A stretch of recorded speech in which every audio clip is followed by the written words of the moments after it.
এই অশিক্ষা আমরা কোন পকেটে রাখবো? পকেটে রাখবো, কোটের পকেটে রাখবো, প্যান্টের পকেটে রাখবো? এই অশিক্ষা কোথায় রাখবো? ওই রাখবি আবার বোকা চোদা, তোর পদে রাখ ওটা। তোর এত বড় পদ থাকতে তোর এত জায়গা খোঁজা লাগবো কিসের জন্য? মার্কিন গোলাম বানাচ্ছে মোহাম্মদ ইউনূস, আমেরিকার কথায় উঠছেন বসছেন। উঠ বসে তোর করা উচিত বোকা চোদা। তোর পদ ফাঁক করে তোর বুদ্ধি তো সপ্তাহ পদের মধ্যে ঘিলোমিলো সপ্তাহ পদের মধ্যে ঢুকায় রাখছস। একটা মাছ খাওয়া বন্ধ করে দিলে একটা গোটা দেশের ইনকাম, একটা গোটা দেশের অর্থনীতি পড়ে যায়। আর মোহাম্মদ ইউনূস বড় বড় লেকচার মারছেন। এই মাছ বাংলাদেশ থেকে আমরা কি বসে থাকি নাকি খাওয়ার জন্য?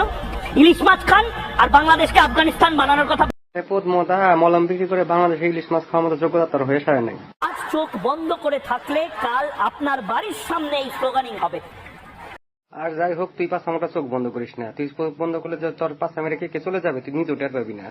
মোহাম্মদ ইউনূসের উপদেষ্টাদের কিসের এত দম্ভ? ইলিশ মাছ দেবো না, ইলিশ মাছ নিতে চাইলে আগে তোর পদটা ইলিশ নেওয়ার মতো করে বানা, তারপর আমরা ইলিশ দেবো তোকে। কথা বলছেন ম্যাডাম? উপদেষ্টা ম্যাডামকে আমি বলছি দয়া করে ইলিশ মাছের কথা বলবেন না। এক মাস আমরা ইলিশ মাছ খাওয়া বন্ধ করে দিলে আপনাদের যে জিডিপি সেটা খাপ করে নিচে পড়ে যাবে। হায় রে, আর 10 দিন মানুষ মলম লাগানো বন্ধ করে দিলে তো তোর বউ বাচ্চা নিয়ে রাস্তায় নামতে হবো।